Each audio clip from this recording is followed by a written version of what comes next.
incidents of travesty. Put it best when he said it's a day in which there are no winners. Celebrated her first night of freedom after 20 years behind bars. Kathleen Folbigg, who has been known as Australia's worst female serial killer, has made it back into the news again as new scientific evidence suggested her innocence. After spending 20 years in prison, Kathleen Folbigg has been released after being pardoned of killing her 4 children. In 2003, Ms. Folbigg was convicted of murder and manslaughter of her children whilst they were all infants.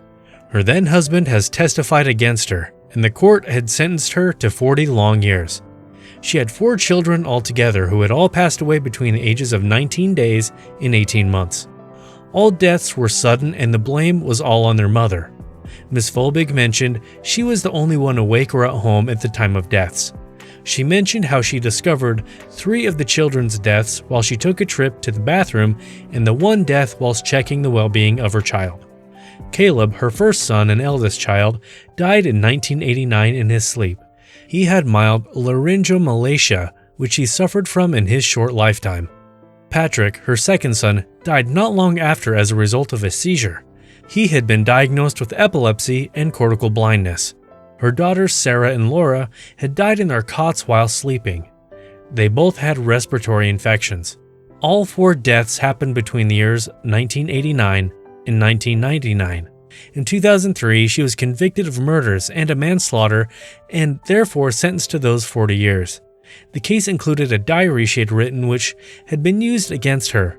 She did, however, have her sentence reduced to 30 years in 2019 by appealing. She maintained her innocence at every trial and appeal. The case was reopened in 2023, and with scientific investigations into the case, Ms. Folbigg was pardoned from her sentence and released from prison. So who is Kathleen Folbigg? Where was she from and what was her life like? We will look at how this case unfolded and how misogyny played a role in getting her jailed. Looking back at the early life of Ms. Folbigg, she was from the state of New South Wales in Australia. She had quite a traumatic childhood as her biological father used to domestically abuse her mother. At the very young age of 2 years old, her father stabbed her mother 24 times and caused her death. He was then arrested that very day and sentenced to 15 years in prison for murder. Once the prison sentence would end, he had a deportation order to England. As her mother had died and father went to prison, Ms. Folbigg was then placed within the homes of her relatives. Further on, she was put into foster care in Newcastle. The foster arrangement lasted until she was a young adult. She left school when she was 15 years old.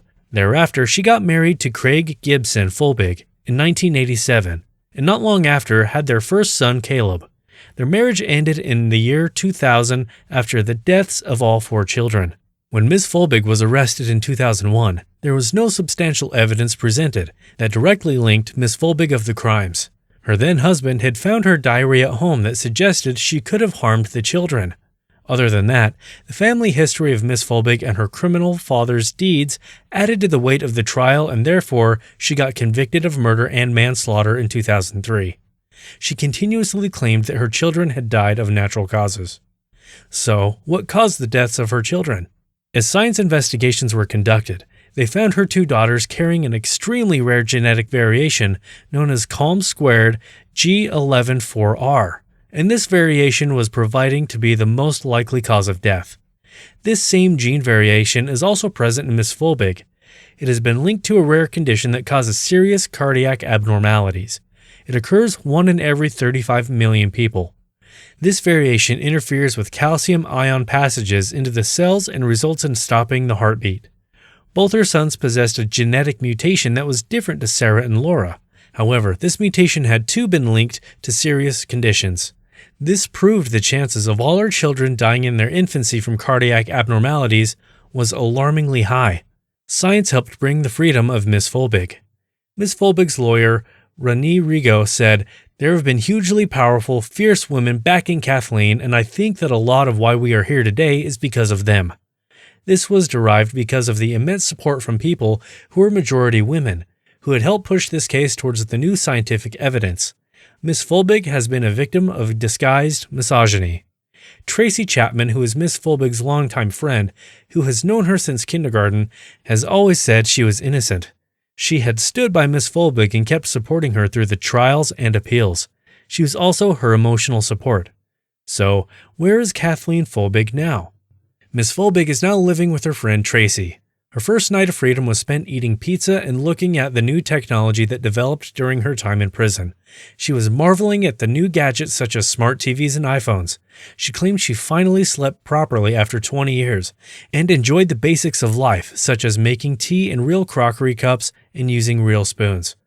I have forever and will always think of my children, grieve for my children, and I miss them and love them terribly, said Miss Folbigg after her release. For the time, Miss Folbigg has been pardoned, but her convictions have not been formally removed. This will require a ruling from the Court of Appeal. If her conviction is quashed on appeal, she will be able to sue the government of New South Wales for compensation. Please remember to like and subscribe for more interesting content.